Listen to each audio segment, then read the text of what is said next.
అల్లూరి సీతారామరాజు జిల్లాలో జరిగిన ఘోర రోడ్డు ప్రమాదంపై ఏపీ బీజేపీ చీఫ్ మాధవ్ తీవ్రంగా దిగ్భ్రాంతి వ్యక్తం చేశారు. ప్రమాదంలో పలువురు యాత్రికులు మరణించడం అత్యంత విషాదకరమన్నారు. ప్రమాదంలో మరణించిన కుటుంబాలకు అలాగే క్షతగాత్రులకు ప్రధానమంత్రి మోదీ ఎక్స్గ్రేషియా ప్రకటించారని తెలిపారు. క్షతగాత్రులకు మెరుగైన వైద్యం అందించేందుకు అధికార యంత్రాంగం చర్యలు తీసుకోవాలని కోరారు. బాధిత కుటుంబాలకు ప్రభుత్వం అండగా నిలవాలన్నారు. బాధితులకు సహాయ సహకారాలు అందించాలని బీజేపీ శ్రేణులకు మాధవ్ పిలుపునిచ్చారు.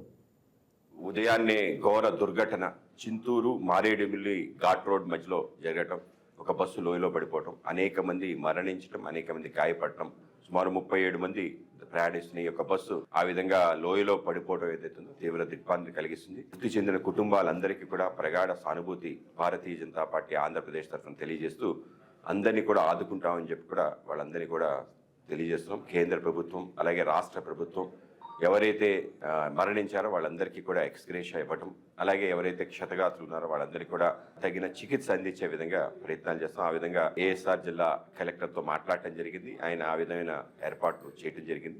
ముఖ్యంగా ఈ యొక్క ఘాట్ రోడ్ల యొక్క సంరక్షణ తప్పనిసరిగా పెంచాల్సిన అవసరం ఉంది. ఇటువంటి అనేక రకాల దుర్ఘటనలు ఈ మధ్య కాలంలో అటు అరకు లోయ కానీ, ఇటు పాడేరు కానీ, ఇటు మారేడుమిల్లి ఈ ప్రాంతంలో జరుగుతున్న సందర్భంలో ఘాట్ రోడ్ యొక్క రక్షణ వ్యవస్థ కూడా పెంచాలి. అలాగే బస్సులైతే ఆ దిశగా ప్రయాణిస్తున్న ఆ బస్సులన్నిటికీ కూడా ఫిట్నెస్ సర్టిఫికెట్ మిగతావన్నీ కూడా చూడాల్సిన అవసరం ఉంది. ఆ విధంగా వాటిని చూసే పని, అలాగే ఈ యొక్క రోడ్లు సంబంధించి ఏదైతే వ్యవస్థ ఉందో రక్షణ గోడలు ఉన్నాయో వీటిని కూడా నిర్మించాల్సిన అవసరం ఉంది. ఆ విధంగా ప్రభుత్వం చర్యలు తీసుకుంటుందని తెలియజేస్తూ మృతి చెందిన కుటుంబాలందరికీ మరొకసారి ప్రగాఢ సానుభూతి.